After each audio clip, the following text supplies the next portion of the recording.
There is nothing like the vulnerability that can be felt while sitting in a stylish chair. Paired with cannabis, conversations are full of truth.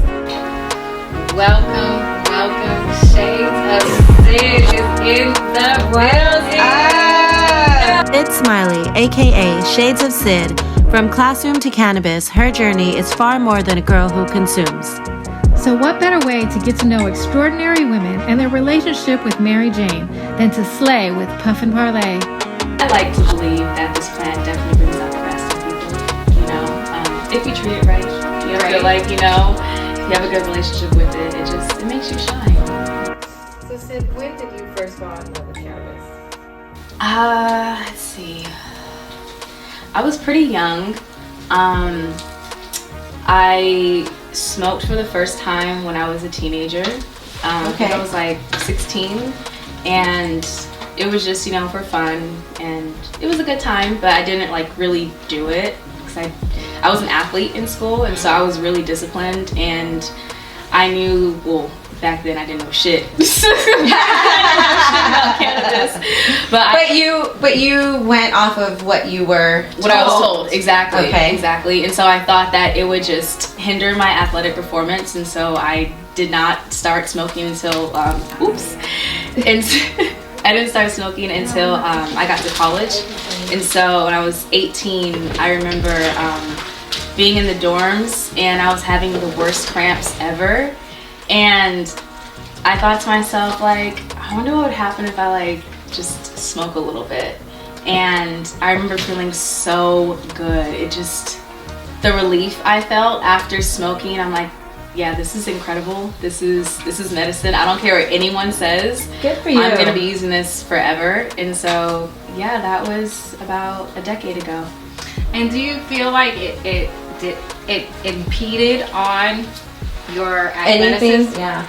No, it's funny because now I'm actually a certified personal trainer, and I encourage my clients to use cannabis for recovery and just other things. So yeah, if anything, it's a tool. Do they look at you sideways? Not, I mean, a little bit at first. They're kind of surprised, but a lot more people smoke now, you know, than like you realize. You just gotta start talking about it to start that conversation. Yeah. Great. And you know, once you do, people kind of open up, and you realize, like, okay, you smoke, or you know, you vape. You know, right? Right, exactly. You feel it. You feel them out a little. Exactly. Mm-hmm.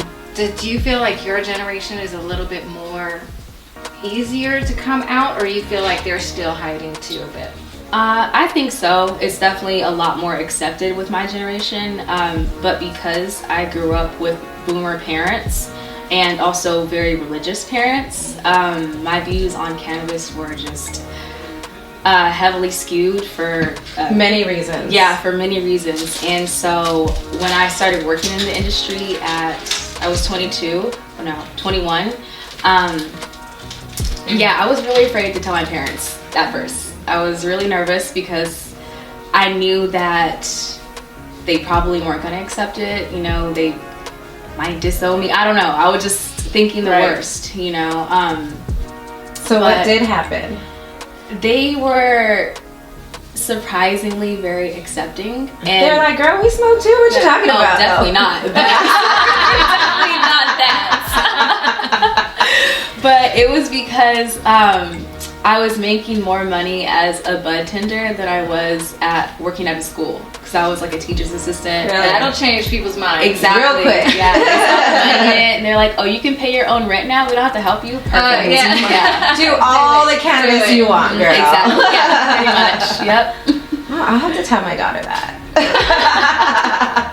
Thanks for sharing. That's a big deal for your parents to do that, and it had to have felt like a relief. It did. It's kind of like their blessing, right? Right. How do they feel about you being a cannabis content creator?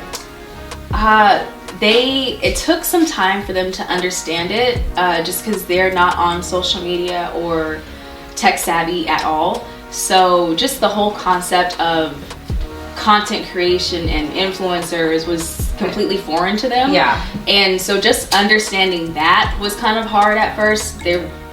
they didn't understand how you're making money from it. Like, you're posting videos, but where is the money coming from? Like, we don't understand that part.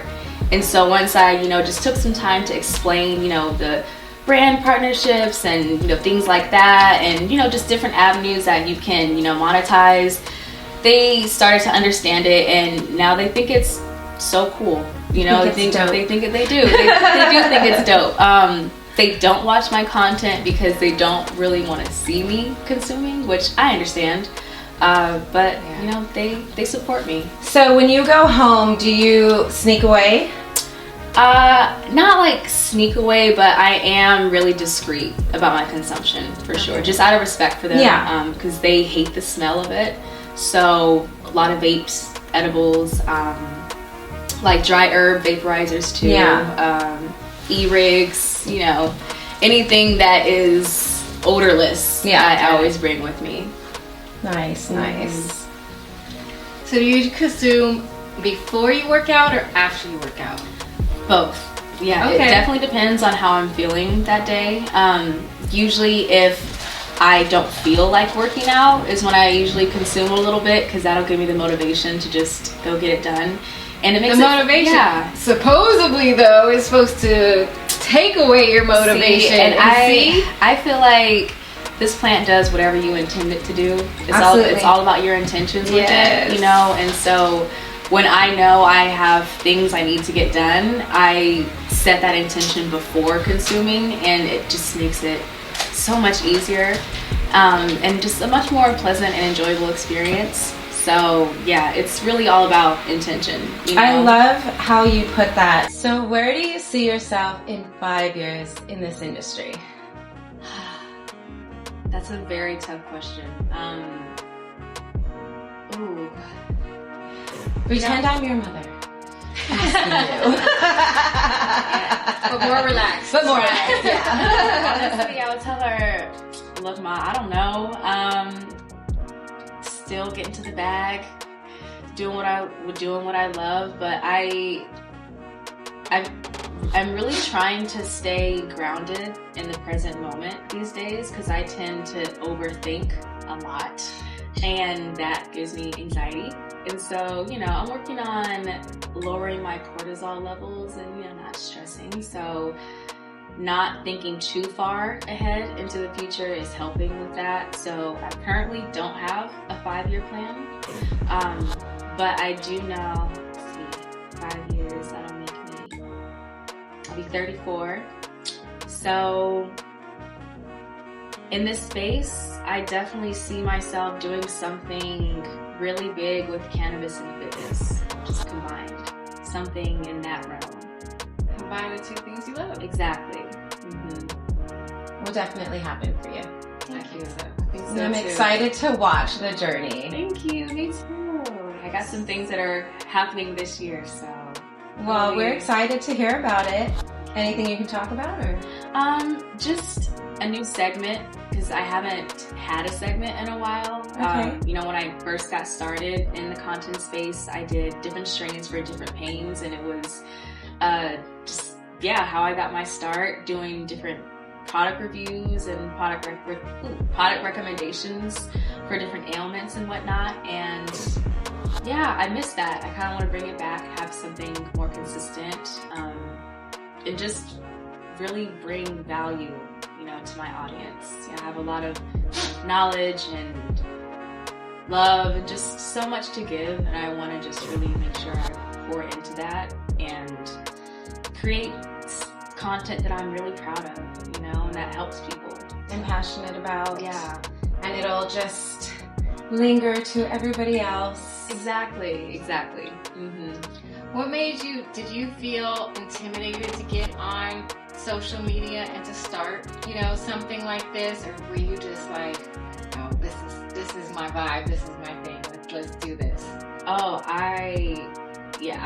it's crazy because I don't really like social media. Like, if I... Girl, that is I'm telling you. CeCe is like, we gotta do this. I'm like, girl, like, I really don't even like, do we want to really do this? Because it took a minute. I'm not a fan. I used to be the kind of person that would post like once every 2 months or something like that. And one of my exes, probably the only ex that ever did something for me. Well, at least you got one. Right. At least you got one. Right. But he was like, you're so dope. Like, you're working at this shop. You're, you know, getting all these new products. You have all this knowledge. Why aren't you like just sharing that? Why aren't you, you know, posting on Instagram? You should really do that. And I'm like, I don't really want to. You know, I don't like social media. I'm not a fan of being in front of the camera. Like, I model, but mainly like doing runway and fashion, you know, modeling, things like that. So actually sitting down and filming myself was very foreign to me. But he continued to just push it, and one day I gave in, and yeah, here I am 7 years later. So he gets his props. He does, for that one little thing. Okay, we'll give it to him. It was an important thing. It was an important thing It because was. we wouldn't be sitting here today That's true. if he didn't give the push. He ate that one little thing. He did. Okay, well, we'll give it to him. We'll give it We to just him. won't say his name. We won't. We're not going to give the credit. Right, Not gonna give the right. Just the X, an X. Exactly. Okay. If you know, you know. Yeah, exactly. You know who you are. I mean, they say either somebody's a blessing or a lesson. Exactly. And they happen to be Lesson both. and a blessing. Yeah, he was both. So That's good. We just thank you and we appreciate you so much for taking time out of your busy schedule to come and vibe with us and get some royal treatment. thank you. This has been so nice. I really appreciate you guys having me. It's been such a vibe. Yes, thanks so much. And you definitely slay. It's looking cute. Yes, You definitely so slay. gorgeous.